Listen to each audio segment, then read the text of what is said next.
At tulad nga ng inaasahan, mabilis na sumagot ang palasyo sa mga paratang ni Zaldico. Lumiliit na raw ang mundo ng dating kongresista kaya't nagtuturo na para makaiwas sa kontrobersiya.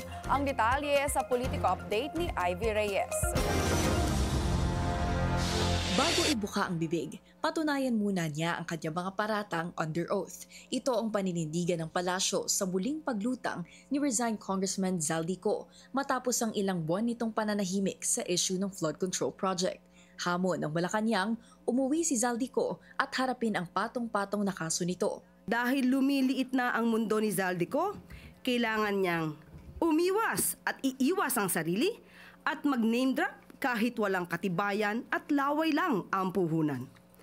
Para masagip ang sarili sa paratang ng pagnanakaw sa kaban ng bayan at mapalitaw na siya ang biktima, siya ay magtatahi ng maling kwento laban sa ibang tao. Nagsalita na rin ang Department of Budget and Management at nilinaw na ang salitang BICAM o ang ibig sabihin ay Bicameral Conference Committee sa pahayag ni Zaldico ang butas sa pasabog nito.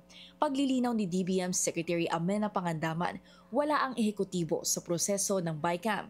Isa si Pangandaman sa mga pangalang inilantad ni Ko sa umano'y 100 billion pesos na request mismo ng Pangulo na isingit sa national budget. Pagdidiin ng palasyo, walang basihan ang mga paratang ni Ko. At wala raw air assets ang Pangulo, hindi gaya ng nagsusumigaw na ari-arian ng pamilyang Ko. Ivy Reyes, Billionaire News Channel.